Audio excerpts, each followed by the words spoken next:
intervention. Alors, on passe à tout à fait autre chose. Est-ce que le phénomène des ce qu'on appelle les prisons mystiques, ça vous dit quelque chose? Non. C'est quoi les prisons mystiques? Lorsque les chrétiens prient, ils parlent de briser les chaînes, ils parlent de jeter captif. Il paraît qu'on a des petites coupures de temps en temps. Je ne sais pas pourquoi, mais... Ok. Parce que j'avais vu j'avais vu coupure. On attend la connexion. Je ne sais pas, mais non, mais moi je suis connecté. Donc, je ne sais pas pourquoi. Oui, effectivement, parce que j'ai vu, il y a eu une coupure pendant un instant ici. Ah, ok, bon. C'est les réseaux. Ok. C'est-à-dire que il y a des esprits mal intentionnés qui ont la capacité de nous mettre dans des espèces de prisons spirituelles. On devient captif. Ok. D'accord? Donc c'est ça que justement j'appelle les prisons mystiques. D'accord? Et ma question, comment est-ce que on peut sortir d'une prison mystique? Quelqu'un qui a été emprisonné, embrigadé et tout, de manière mystique, comment est-ce qu'il peut en sortir? Prenez comme exemple, est-ce que vous avez entendu parler du phénomène de zombification chez les vaudous? Les gens qui pratiquent le vaudou. Bon, voilà. Bien. Quelqu'un de ce genre-là, comment est-ce qu'il peut en sortir? Où son esprit est carrément dans l'égarement. Son esprit, on dirait que son esprit est enfermé quelque part, dans une espèce de prison mystique. Comment est-ce qu'on peut en sortir? Lorsqu'un ministre identifie une situation comme ça, que cette personne-là est probablement enfermée quelque part. D'abord, tu sais qu'il y a beaucoup d'aventuriers. Hein? Il y a beaucoup d'aventuriers qui créent des théories. Des fois, on se pose la question pourquoi ils créent des théories comme ça. Hein? Ils créent des théories, lesquelles théories leur permettent de mettre, de voir de l'ascendance sur des individus, ensuite trouver les moyens de les soutenir. Aujourd'hui, dans l'une de mes interventions, j'ai dit ça. La Bible dit, il n'y a aucune condamnation pour ceux qui sont en Jésus. Donc, si quelqu'un est en Christ, ici je ne parle pas des tantôt plutôt, des gens qui se trompent à eux-mêmes, qui sont chrétiens, alors qu'ils savent qu'au fond d'eux-mêmes qu'ils ne sont pas chrétiens. Il y a des gens comme ça. Donc il est dans la mafia, dans le vol, il est dans la calomnie, il a un mauvais cœur, lui, il est dans la sorcellerie, mais il fait semblant, il fait d'être chrétien. Je ne parle pas de ces gens-là. Je parle des gens qui ont véritablement donné leur vie à Jésus. C'est-à-dire qui ont changé de direction. C'est-à-dire que ça fait des années qu'il partait sur ce chemin. Il était dans des bars, dans des boîtes de nuit, dans des concerts de Wenge. Il était dans les plaisirs du monde. C'était ça sa vie. Il buvait, se saoulait. Tous les week-ends, lui, il était ivre. C'est la vie de la débauche qu'il menait. Maintenant, cet homme-là rencontre le Seigneur. Il change de direction. Ici, je ne voudrais pas dire qu'il est péché de lui. C'est pas ça que j'ai dit. Mais sa vie n'est plus celle-là. C'est-à-dire qu'il a confié sa vie en Jésus. Cette personne-là, une fois que Dieu l'a affranchi, il n'y a plus de raison qu'il soit dans une prison. D'accord. Ok? Donc, on ne peut pas convaincre un chrétien converti qu'il est dans une prison. J'étais en train de dire ça aujourd'hui. Le fait de croire en Dieu et de prier Dieu ne veut pas dire que tu n'auras pas de combat. Non. Il y a des moments où tu auras des combats, il y aura des moments où tu auras des difficultés, il y aura des moments où tu auras des attaques. Ça, c'est pas un problème. Ils vont te faire la guerre. Mais faire croire à un chrétien qu'il est en prison, c'est-à-dire que ce n'est pas un chrétien. Ok. Ok? Ça, c'est un fait. Malheureusement, beaucoup de pasteurs, ils sont dans ça. Dans les prophéties bidons là. Ils s'arrangent pour te convaincre que tu es pris dans une prison, dans une bouteille. Ok. Est-ce qu'il n'est pas vrai que quelqu'un soit dans la bouteille? Oui, on peut mettre quelqu'un dans la bouteille. Mais nous comprenons que si quelqu'un est dans la bouteille, c'est un païen. C'est quelqu'un qui n'a pas encore cru en Dieu. Je m'excuse beaucoup, mais c'est un païen. Mais quand quelqu'un croit en Dieu, l'Éternel doit l'en délivrer. Maintenant, nous pouvons être en face des individus qui n'ont jamais cru au Seigneur et qui ont été pris, emballés dans le vaudou, qui sont emballés dans les sens occultes. Ces gens-là, quand ils viennent au Seigneur, il faut qu'ils confessent. Ok? Donc, je voudrais dire quelque chose pour bien aimé qui nous suit. Pour que quelqu'un soit mis dans une prison, enfermé dans une casserole ou dans une bouteille, il y a toujours une prise de contact.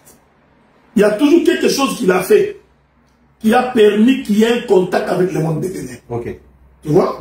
Ah, donc, parce que tu ne peux pas entrer de marcher comme ça dans la rue, on te récupère, on met dans une bouteille. Non, non. C'est-à-dire que il faut qu'il y ait quelque chose qui s'est passé. Est-ce que tu as été invité dans une fête, dans une cérémonie, dans une activité?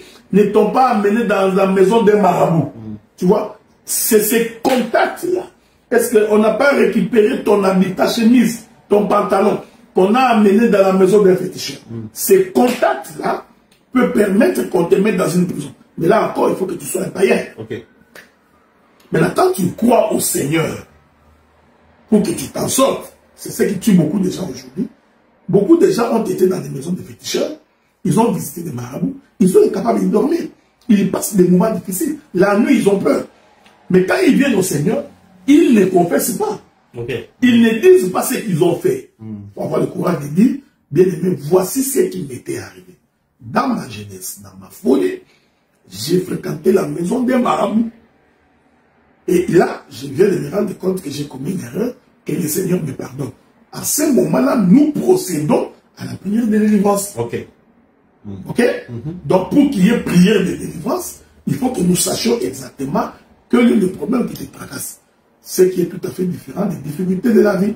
Tu fais un projet, ça ne marche pas, on répète, ça c'est autre chose. Mais quand quelqu'un est possédé, lui-même d'abord, il sait, il doit se rendre compte que ce qui m'arrive est une possession. Donc, on peut tout aussi bien être un chrétien, d'accord? Écoute, on quitte le monde, okay. On vient dans la chrétienté, mais on soit encore lié par certaines choses. Oui. Bien. Ça peut, vous regardez, je voudrais dire ça autrement. Au début de la conversion, c'est possible. Ok. Ok, parce que tu viens de sortir d'un monde, au début de ta conversion, dans le préparatif pour t'amener vers Canaan. Donc, nous pouvons encore trouver quelques petits liens qui te prennent. C'est pourquoi dans l'église, nous pouvons également prier pour que les liens tombent. Okay. On peut prier. Mais on ne prie pas ça pour les chrétiens de jadis. Okay. Nous les prions pour les gens qui viennent de nous rejoindre. C'est pourquoi Israël, avant de traverser le Jourdain, ils ont circoncis de nouveau ceux qui étaient nés dans les déserts. Ceux qui sont nés dans les déserts, on devait les circoncire. Donc, un chrétien nouvellement converti, il peut encore avoir des liens d'attache. Et là, ça va demander des prières de délivrance. Mais un chrétien véritablement converti, anciennement converti, qui a déjà fait la marche avec le Seigneur, on ne peut pas lui rappeler qu'il est encore lié. S'il est lié, encore dans ce cas-là, l'œuvre de la croix va se lier à lui. Pourtant, Israël, sorti de l'Égypte, combat et la marche dans le désert. Ensuite, Canaan est conquis. D'accord? Mais à un moment donné, Israël s'est retrouvé en déportation. Parce qu'il a désobéi à Dieu. Bien. Donc, il peut arriver qu'un chrétien tombe et tout. C'est pas parce qu'il n'est pas converti. Non. Il tombe en désobéissance. Exactement. C'est un élément que tu veux l'ajouter. Déjà, tu vois, c'est ce que je dis. C'est-à-dire, je vais l'expliquer autrement.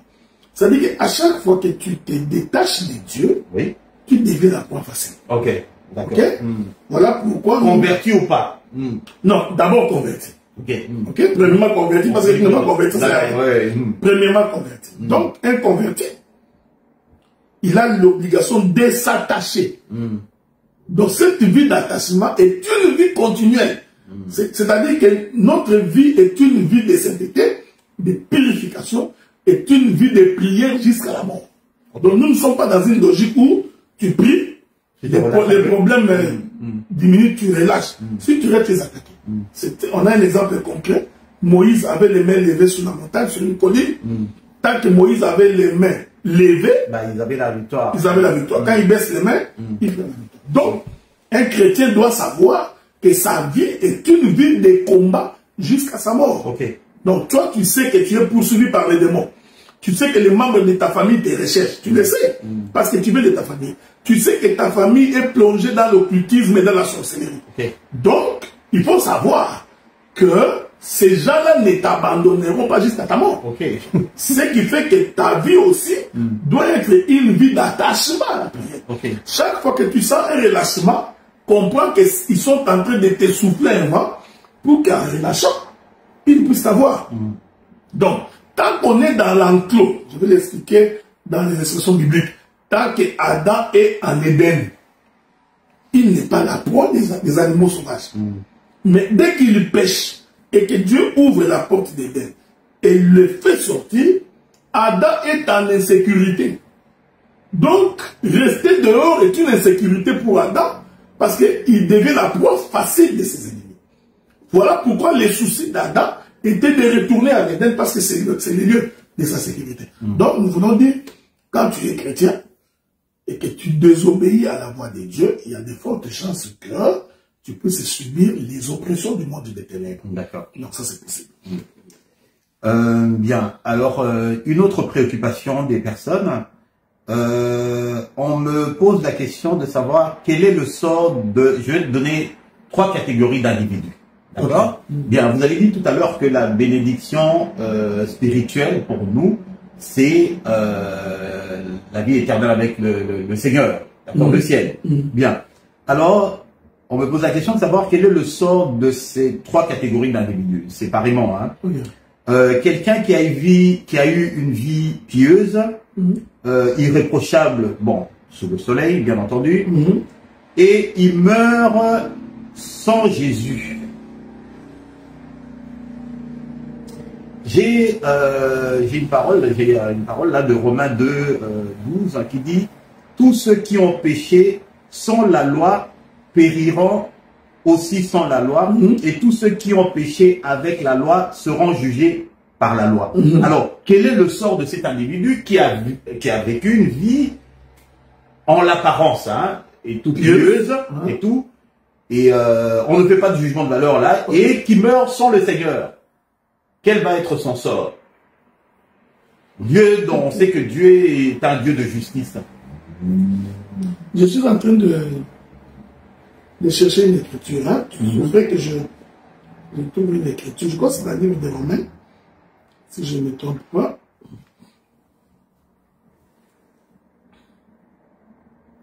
C'est Romain qui l'a dit. Souffrez, hein. Je suis en train de chercher une écriture. Romain qui doit avoir des centaines.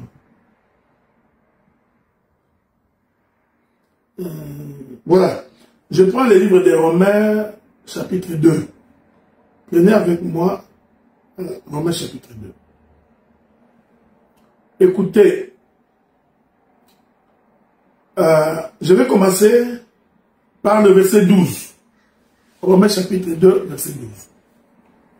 Je voudrais vous remercier énormément pour votre participation. Je vois qu'il y a beaucoup de commentaires. Il est écrit, tous ceux qui ont péché, c'est ta question, hein? Oui, c'est ça. Tous ceux qui ont péché sans la loi périront aussi sans la loi. C'était ça les Je continue. Tous ceux qui ont péché avec la loi seront jugés par la loi. Ce ne sont pas en effet ceux qui écoutent la loi qui sont justes devant Dieu, mais ce sont ceux qui la mettent en pratique qui seront justifiés. Maintenant, écoutez le verset 14. Quand le païen qui n'a point la loi font naturellement ce que prescrit la loi, ils sont eux-mêmes qui n'ont point la loi, une loi pour eux-mêmes. Ils montrent que l'œuvre de la loi est inscrite dans leur cœur, leur conscience en rendant témoignage et leur pensée s'accusant ou se défendant tour à tour. L'Éternel Dieu est juste. Il a fait en sorte que même si quelqu'un n'a pas écouté la parole, Dieu a placé dans la conscience de chaque homme sa loi. Donc, ceux qui n'auront pas écouté Jésus, qui n'auront pas écouté la loi, Dieu a inscrit dans leur cœur la loi de Dieu. Donc, ils seront jugés en fonction de cette loi-là. Ok, d'accord. Vous comprenez ce que je dis? Donc, cela veut dire quelqu'un qui vivrait pieusement, qui ne commettrait pas le péché. S'il n'a pas reçu la loi comme telle, mais comme la loi de Dieu est inscrite dans sa conscience, Dieu les jugera par rapport à ça. Parfait. Ok. Les enfants en bas âge, ça c'est la deuxième catégorie, ils connaissent le cycle de l'ignorance et de l'inconscience. Qu'est-ce qui va être leur sort lorsqu'ils meurent? Je ne saurais pas répondre à la question. Parce que, en ce qui concerne les saluts, il n'y a que Dieu qui sait. D'accord. Puisque ces enfants-là n'ont pas conscience de ce qu'ils font. Pouvons-nous dire qu'ils vont aller en enfer ou qu'ils seront sauvés? Honnêtement, c'est vraiment ce serait prétentieux de ma part. Les voies de Dieu sont insondables en ce qui concerne le salut. Ok? Donc, je me réserverai de dire qu'ils vont aller en enfer. Tout comme je me réserverai de dire qu'ils vont aller au ciel. Parfait. Bien. Troisième catégorie, les malades mentaux. Je parle de ceux qui sont véritablement des malades mentaux. Ok. Je ne parle pas de celui qui a attrapé une maladie mentale, une dégénérescence parce qu'il a abusé de la drogue. Non, celui-là, il est responsable. Je parle de celui qui est réellement un malade mental. Okay. Il n'a pas sa conscience, il n'a pas de conscience, il n'est pas conscient du fait que il agresse une personne, mais en réalité, bon, il n'est même pas conscient, il n'est même pas responsable ni vis-à-vis de la loi du monde, voilà. Lui, quel risque d'être sa destination? Mais tu sais que les malades mentaux ont toujours des moments de lucidité. Oui, je sais. Donc Dieu les jugera par rapport à cela. En fonction de cela. Oui, mais parce que regarde, tu as déjà vu un malade mental manger les caca, matin, midi, soir. Donc à un moment donné, il sait que c'est des caca. Donc regarde, même quand nous roulons en voiture, on dit que c'est un fou. Mais dès que la voiture vient vite, les fous, on fouille. Donc il sait aussi éviter la mort. Il y a des moments de lucidité dans un fou. Donc Dieu les jugera par rapport à cela. D'accord. Toujours dans le même ordre. Mais mon souci est que le Seigneur en délivre et qu'il soit guéri. D'accord. Ok, voici une affirmation. Tous ceux qui n'ont pas entendu parler de Jésus-Christ seront sauvés par leurs œuvres. Mais ils passeront tout de même devant devant la justice divine. Mais oui, c'est ce que je te dis, c'est ce que dit Romain. C'est ce que dit Romain. Tous ceux qui sont morts avant que Jésus ne vienne, tous ces gens-là, mais Dieu a inscrit dans leur cœur sa loi. Donc, quand il faisait quelque chose, il savait que ceci est bien, ceci est mauvais. Et en fonction de ça, ils vont être jugés. Est-ce que dans tous les cas, le suicide est un acte qui te ferme le ciel? Oui. Dans tous les cas? Oui. Parce que tu ne peux pas mettre fin à la vie. Ok?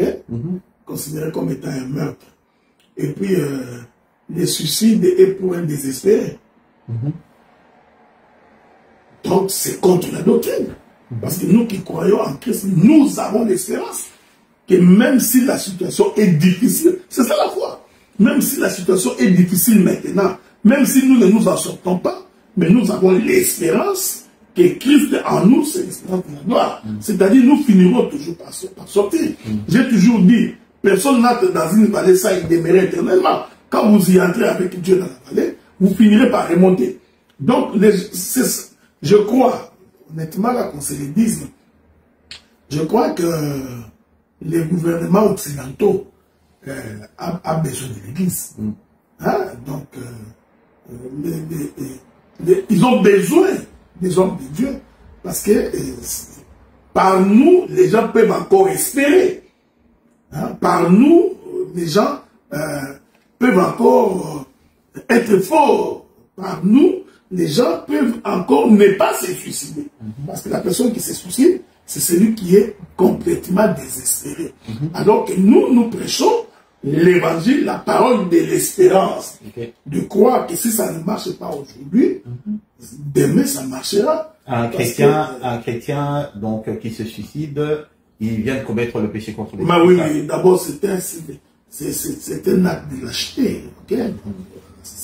C'est un désespéré. Donc, comme il est un désespéré, tu veux qu'il aille? Non, mais honnêtement, un désespéré qui se suicide, il est ailleurs. Il est désespéré, il est dans l'affaire. Il ne peut pas aller autre. Il ne peut pas aller ailleurs dans l'affaire. Deutéronome 29, 29. Okay. Les choses cachées sont à l'Éternel, notre Dieu. Les choses révélées sont à nous et à nos enfants, à perpétuité, afin que nous mettions en pratique toutes les paroles de cette loi. Les gens du monde, quelquefois, quand ils nous regardent, moi j'ai déjà eu à faire face à cela, ils nous posent, ils se disent, mais est-ce que ça ne vous dérange pas, docteur? Est-ce que ça ne nous dérange pas de ne pas savoir? Est-ce que ça ne nous dérange pas cette espèce d'ignorance voulue par le Seigneur? D'abord, Dieu a fait en sorte que l'homme soit constamment à la recherche, à la connaissance. Ok. Donc si quelqu'un se plaît dans l'ignorance, il est possédé. Ok. Ok? Le souci perpétuel de l'homme, selon qu'il est écrit dans sa parole, Dieu a voulu que les hommes sur toute la terre les cherchassent, quand bien même qu'en tâtonnant, mais ils sont en train de rechercher Dieu, jusqu'à ce que Dieu va se révéler à eux. Okay. Donc, je crois que quand on est un enfant de Dieu, l'on doit avoir les soucis de connaître. Et c'est Dieu qui crée ces soucis-là en nous. Parce que c'est lui qui connaît. J'ai toujours aimé une expression que j'ai entendue, le chanteur Moïse Mbi a chanté. Il dit, la connaissance te placera au-dessus de tes contemporains.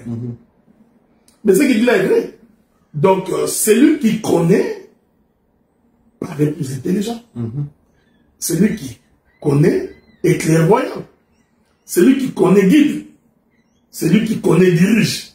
Donc, vous voyez, vous savez, il y a beaucoup de choses, même quand nous sommes dans la communauté et que nous servons tous Dieu, mais si tu veux que tu sois le plus considéré, il suffit que tu aies la connaissance plus que les autres.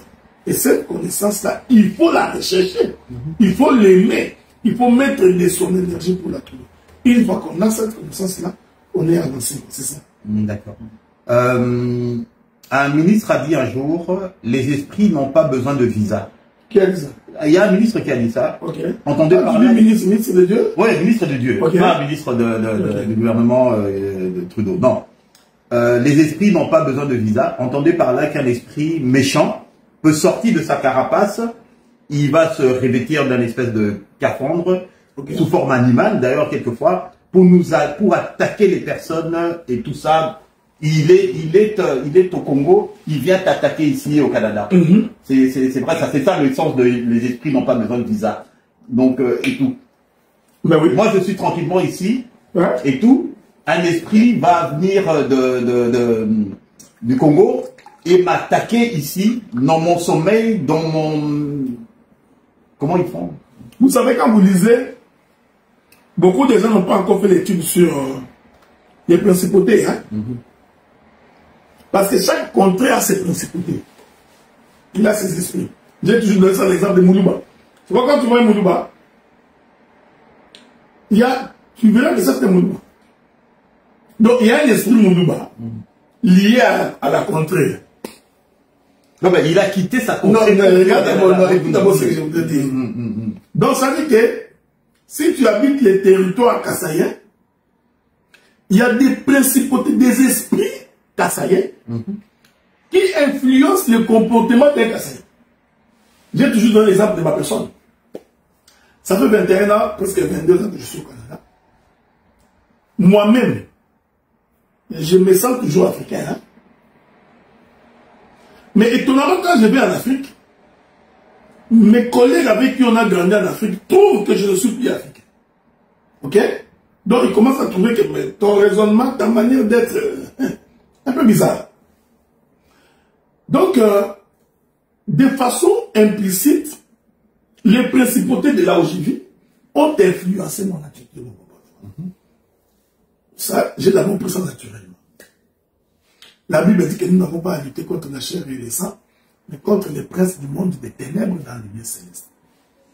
Sur le plan spirituel, lorsqu'un démon, un sorcier, quitte l'Afrique pour venir envoûter quelqu'un au Canada, il passe par les principautés canadiennes. Ok.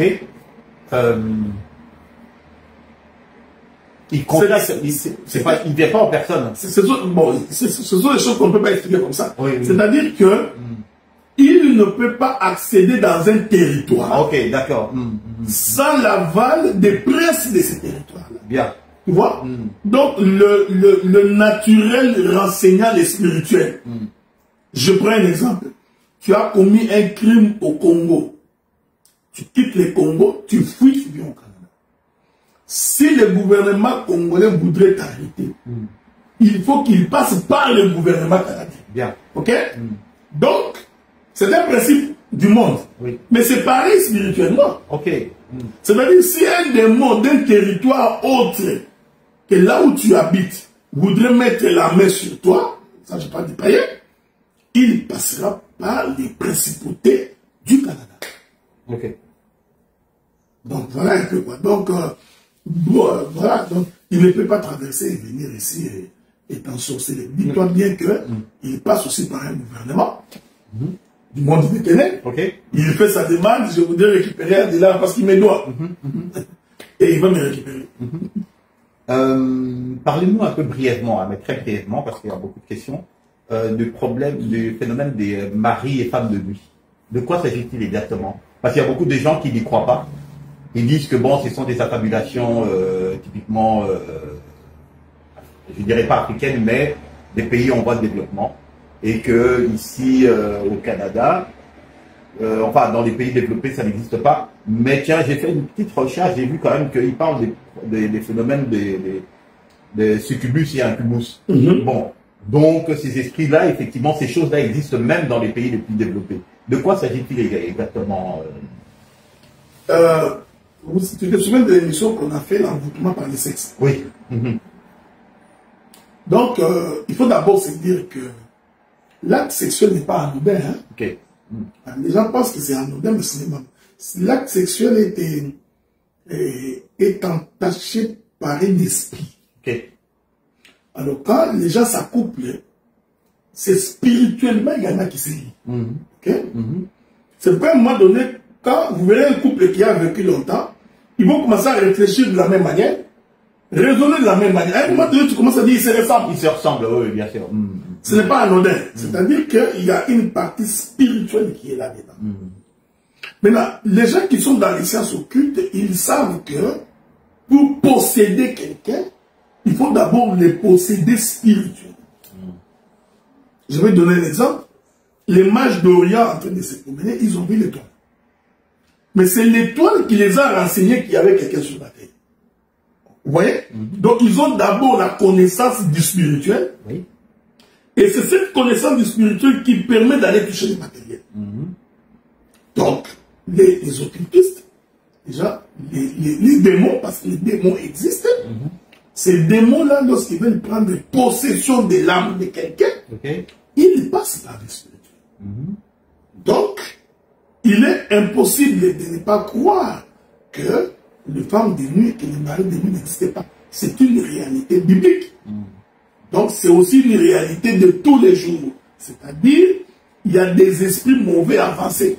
Vous savez, dans la catégorisation même des dieux, il y a ce qu'on appelle les niveaux.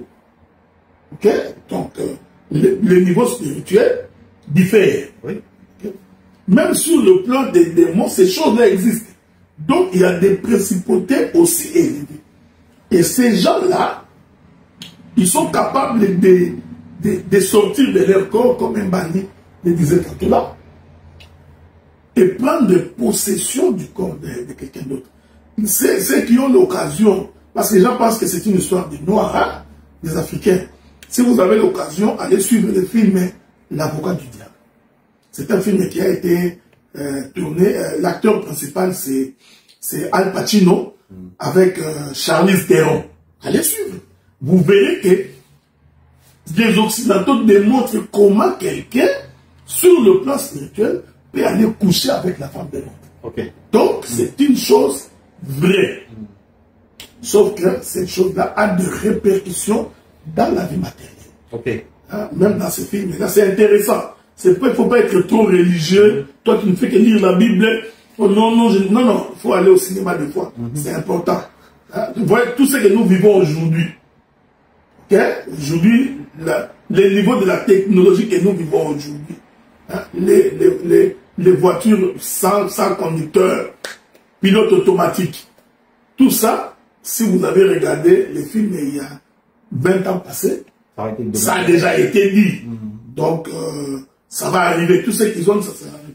Donc, c'est pour dire que ce sont des réalités vraies. Sauf que, quand tu entres dedans, les comme de sectes, c'est ce que je voudrais ici donner conseil aux enfants de Dieu. Quand des fréquentations nocturnes, comment dire, les rapports sexuels nocturnes avec des inconnus, quand ça devient fréquent, c'est-à-dire à chaque nuit, à chaque 2 jours, à chaque 3 jours, à chaque jour, tu as l'impression de commettre des actes sexuels et tu as l'impression de les sentir comme si vraiment tu les faisais, ça devient inquiétant.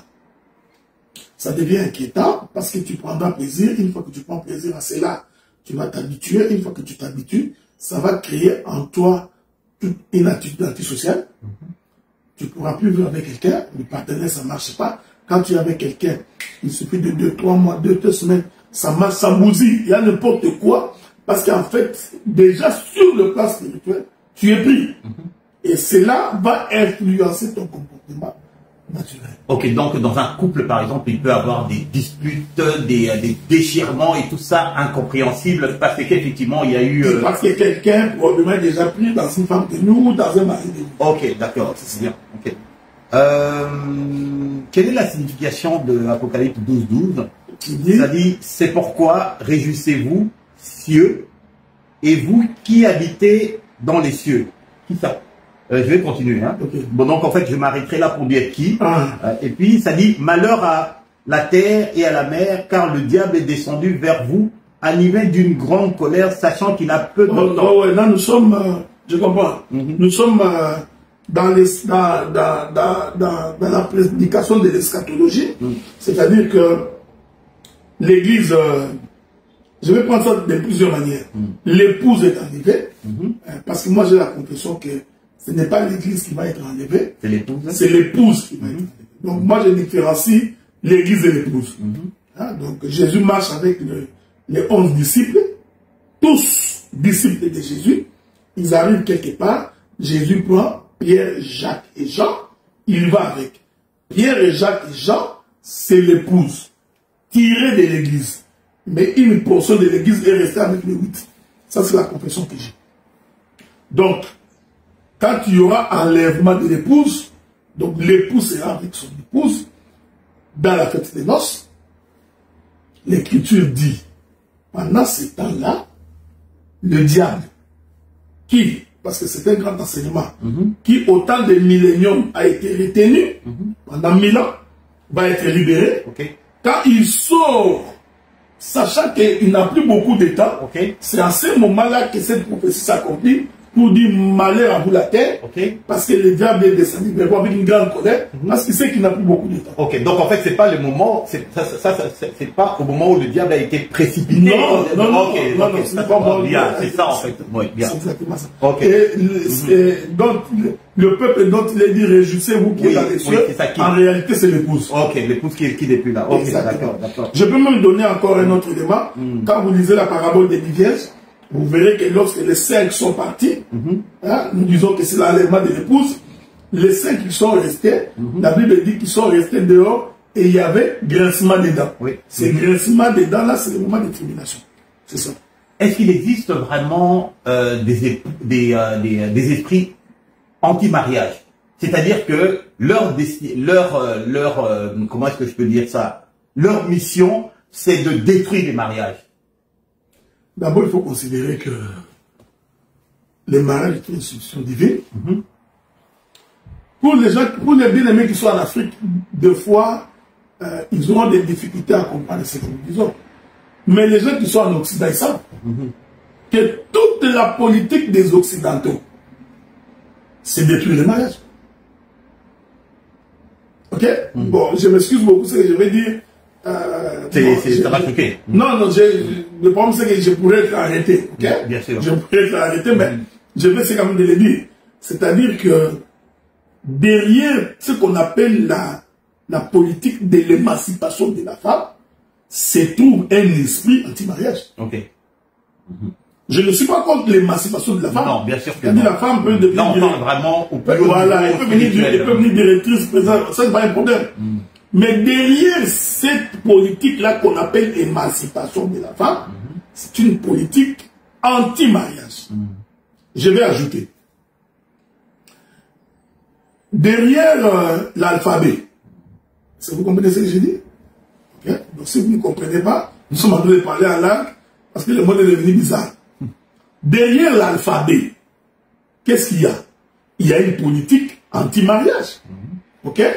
La nature nous apprend qu'on est fils d'un père et d'une mère. On est fille d'un père et d'une mère. Mais aujourd'hui, vous savez, ça vous le savez, donc ce n'est pas un secret. On est en train d'effacer cette notion du père et de la mère. Donc, on commence à dire, il faut seulement dire que je suis fils, tu cites les noms, sans préciser qui est le père, qui est la mère. Vous comprenez? La politique binaire qui bat son plein aujourd'hui dans les pays occidentaux. Je m'excuse beaucoup, je crois que le diable siège ici. Ça, je vous assure que le diable siège dans les pays occidentaux. Vous vous souvenez, hein, pendant qu'on y est, je vous avais dit que la religion la plus dangereuse, c'est la démocratie. Je vous l'avais dit, je crois, au cours d'une de mes émissions, je vous ai dit que s'il y a une religion dangereuse aujourd'hui, c'est ça qu'on appelle la démocratie. Parce qu'au nom de la démocratie, on change tout. Au nom de la démocratie, on fait n'importe quoi. C'est un avis. J'ai le droit de penser ce que je pense. Donc, il y a dans les pays occidentaux un esprit anti-mariage. Un esprit qui détruit les familles. Ok? Donc, regardez d'abord. On s'arrange pour que vous travaillez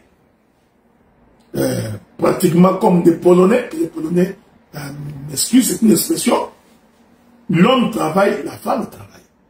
Vous travaillez pour survivre. Hein? Vous travaillez pour maintenir les standards de vie. Mais pendant que vous travaillez, les enfants sont laissés à leur propre compte. Oui. Les enfants sont gérés par des écoles. Ils sont gérés par l'aide à l'enfance. Donc, ils sont autogérés. Oui. Ils sont gérés par des gens qu'on ne connaît pas l'état d'esprit. Ils sont gérés par des gens dont on ignore les origines. Ils sont gérés avec des recommandations qui sont contre les valeurs chrétiennes. Mais tout ça, c'est pour détruire la notion de la famille. Aujourd'hui, je viens d'apprendre ça, donc je crois que c'est au Parlement du Canada, on voudrait aujourd'hui autoriser qu'une fille de 9 ans peut décider d'avoir des rapports sexuels avec un autre garçon pour autant qu'ils sont du même âge. Vous vous rendez compte, hein? Où est-ce que nous sommes en train de partir? Aujourd'hui, au nom de la liberté et de l'orientation sexuelle, on apprend à nos enfants à 8 ans, 9 ans à l'école, la composition des sexes des hommes et des sexes des femmes, où se trouve le plaisir, comment on fait l'acte sexuel. Donc, vous pouvez imaginer par vous-même l'esprit qui est derrière tout ça. Ok? Donc, il existe bel et bien un esprit qu'on appelle un esprit anti-mariage. C'est pourquoi je vous avais dit, quand j'ai commencé, le taux le plus élevé de divorce se trouve dans les pays occidentaux. Voyez-vous?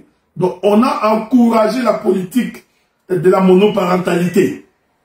Tout ça pour détruire le mariage, détruire la notion de la famille. Donc, vraiment, nous sommes en train de vivre un moment terribles de l'histoire du monde. Hein. Je suis en train de me souvenir de Sodome et Gomorrhe. Quand vous lisez, vous sentez vraiment que l'esprit sodomien et l'esprit de Gomorrhe est en train de circuler le monde aujourd'hui. Et il va se passer comme il s'est passé dans ces temps-là, n'est-ce pas? C'est pourquoi j'ai dit qu'il faut faire très attention, okay. Parce que nous sommes vraiment en train de vivre des choses que vous ne pouvez pas imaginer. Vous ne pouvez pas imaginer. Il y a une orientation, une certaine forme de liberté qui dépasse l'entendement. Donc, à un moment donné, on commence à se poser des questions. Est-ce qu'il faudrait créer nos propres écoles comme font les Juifs? Et comme on commence à faire les Arabes également, pour que nos enfants soient éduqués dans nos propres écoles, il faut les envoyer dans des écoles privées que dans des écoles publiques. Ce sont des questionnements aujourd'hui. À un moment donné, on se pose des questions. Est-ce que si j'ai un enfant qui naît ici à 6 ans, ne devrais-je pas l'envoyer en Afrique? Il reste en Afrique jusqu'à 18 ans et pour revenir ici après. Donc ce sont des questions. Docteur, je me souviens que au moment où il y a eu l'enlèvement à Sodome et Gomorrhe, à cette époque-là, d'accord, c'est également ce qui a mis en colère le Seigneur, ce qu'il a dit assez c'est assez, et qu'il a détruit les 2 villes. Il y a eu des choses qui se sont passées. Et si on revient maintenant au moment où on voit que les mêmes choses se répètent, d'accord? Et Dieu va agir de la même façon qu'il a agi en ce temps-là. Mais selon vous, quel est le dernier signe qui resterait pour qu'effectivement il puisse se passer l'enlèvement? Non, mais moi je crois que tous les éléments du puzzle sont déjà en place. Honnêtement là, à moins que tu rêves, tous les éléments du puzzle sont en place. Tout. Je crois même que c'est... il y a beaucoup de gens qui l'ignorent. Vous savez qu'aujourd'hui, on est même en train de voter des lois pour que l'héritage soit donné à des chiens, à des animaux domestiques. Hein. Et ils ont même dit que les chiens auraient la même équivalence qu'un être humain. Okay? Vous imaginez, hein, vous voyez, où nous en sommes. Sans compter que les hommes s'accouplent avec des animaux. Oui, ça, vous le savez. Hein.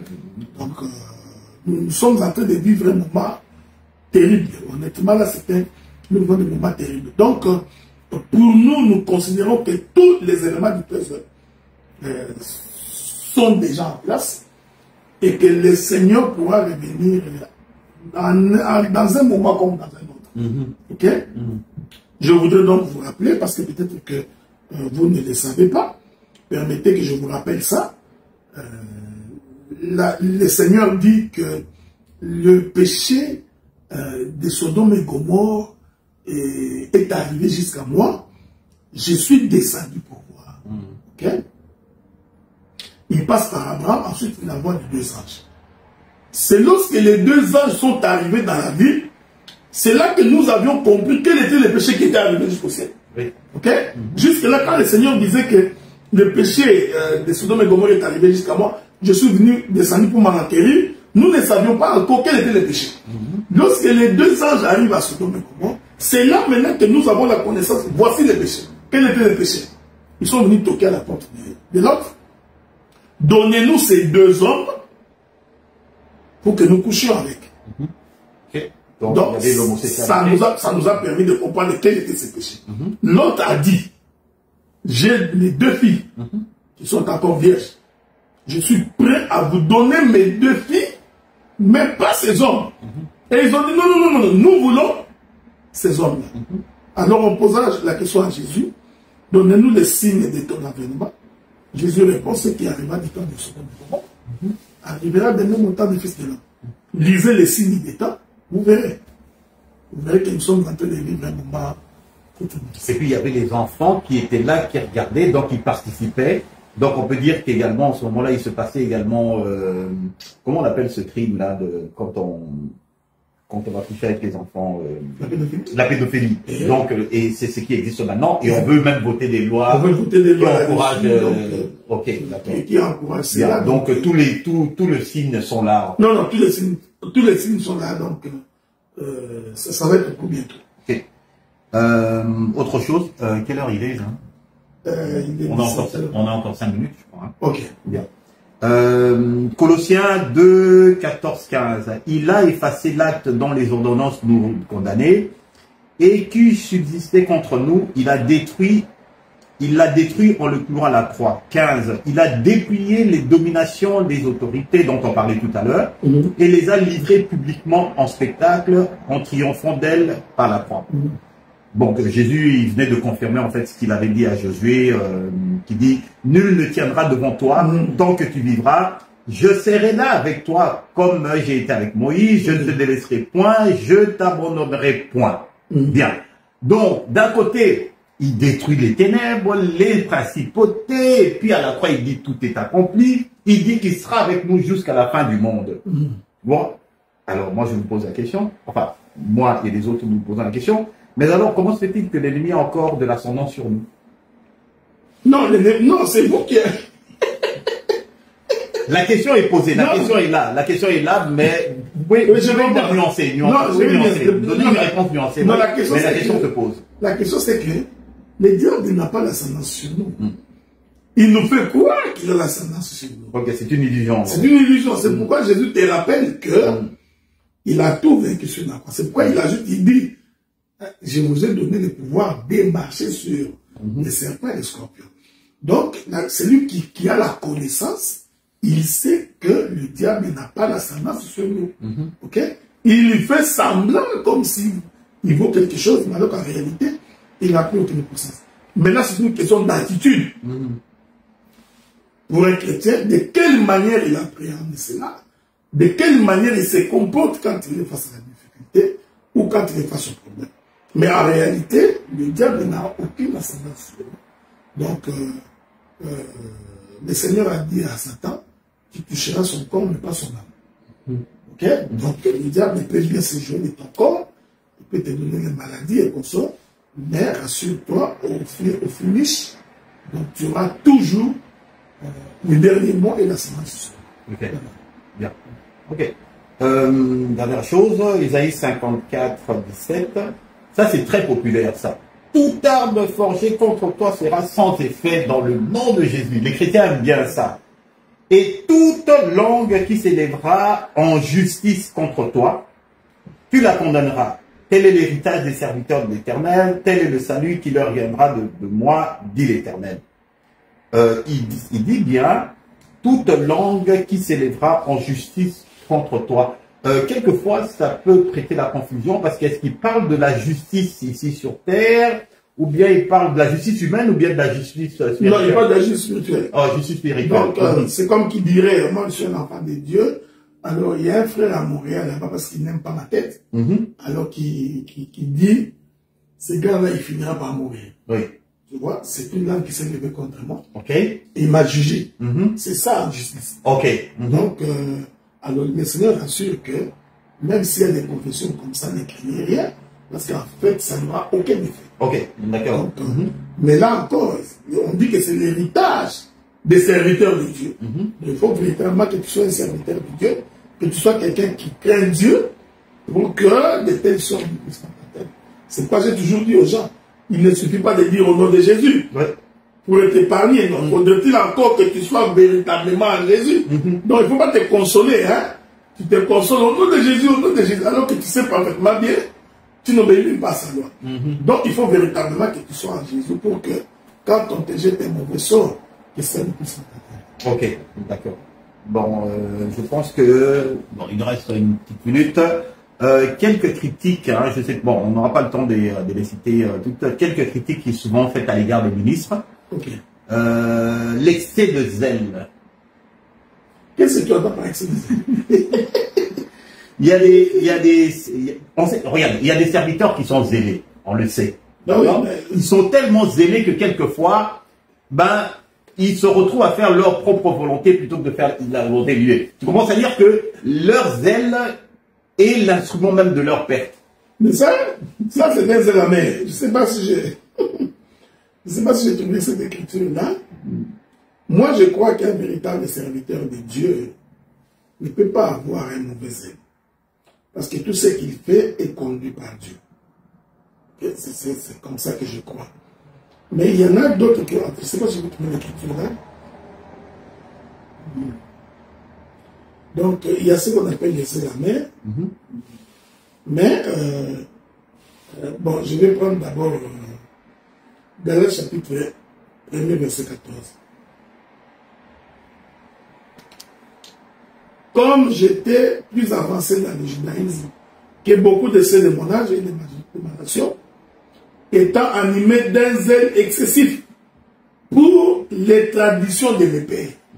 Donc, il y a certaines personnes qui sont zélées. Ce n'est pas un zèle de la foi. Ils sont juste courageux. Mais dans le faux. C'est comme j'ai toujours dit. Il y a des gens qui prêchent l'évangile parce qu'ils en ont la vocation. Il y en a d'autres qui prêchent pour leur ventre. Mais il y en a d'autres qui prêchent parce qu'ils adorent le micro. Tu vois? Ce sont des ailes. Mais ce qui est vrai, c'est que beaucoup des hommes de Dieu, on dit de Dieu, ont saisi la mer de se faire passer pour Dieu. Des fois, vous savez, la Bible règle la question.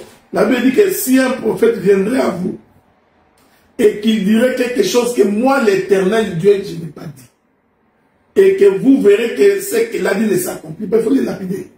Sauf qu'aujourd'hui, le peuple n'a pas appris à lapider les ministres de Dieu. C'est quoi? Ils se permettent n'importe quoi. C'est ça. D'accord. Une dernière chose qu'on reproche aux ministres, c'est l'orgueil. Vous êtes d'accord avec ça?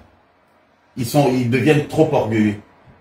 Bon, je suis docteur de l'évangile, je suis apôtre, je suis celle.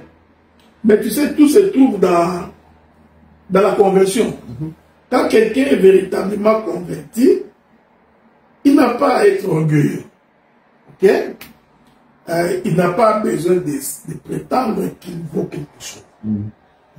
Quand tu vois quelqu'un déjà dans son langage, c'est moi qui ai fait. Vous savez, c'est moi. Après, celui-là, c'est moi. Quand quelqu'un est dans beaucoup, il est charnel. Ça demande, même s'il parle que le feu descend du ciel, c'est un inconverti. Voilà pourquoi l'Éternel ne peut pas accorder le véritable don à quelqu'un qui n'est pas brisé. Parce qu'il est plus dangereux qu'une bombe atomique.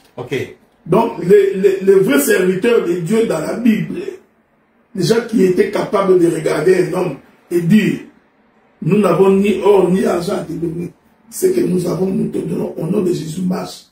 C'était des gens qui étaient complètement brisés.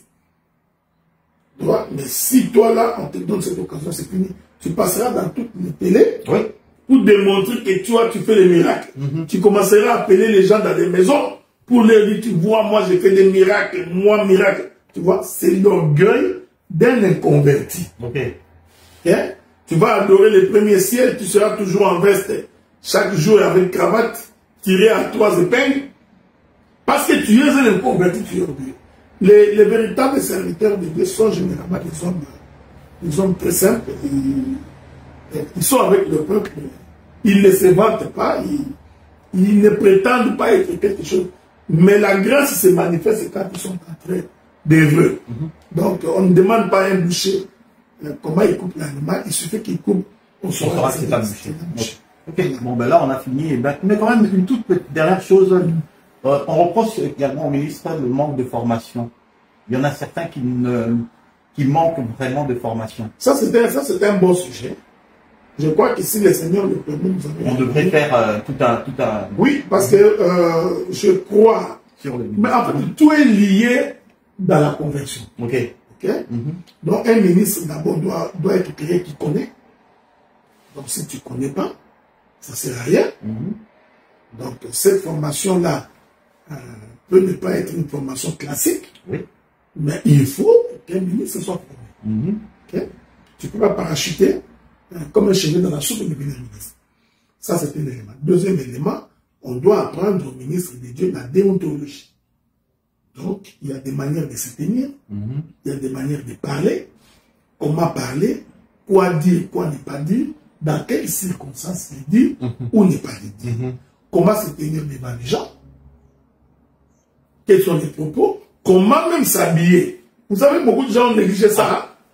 Beaucoup de gens ont négligé ça. Non, non, même la manière de s'habiller est biblique.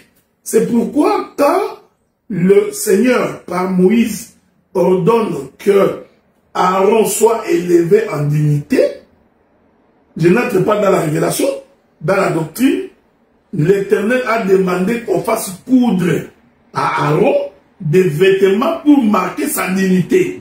C'est-à-dire même la manière de s'habiller d'Aaron mettait la différence. Ok, ici je ne voudrais pas dire qu'il faut porter des vestes tout le temps. C'est pas ce que je dis. Je voudrais dire même la manière de se tenir devant les gens devrait respecter les règles de bienséance parce que nous sommes quand même, nous avons des Saint-Esprit et nous ne pouvons pas nous exposer devant les gens. Ok, d'accord.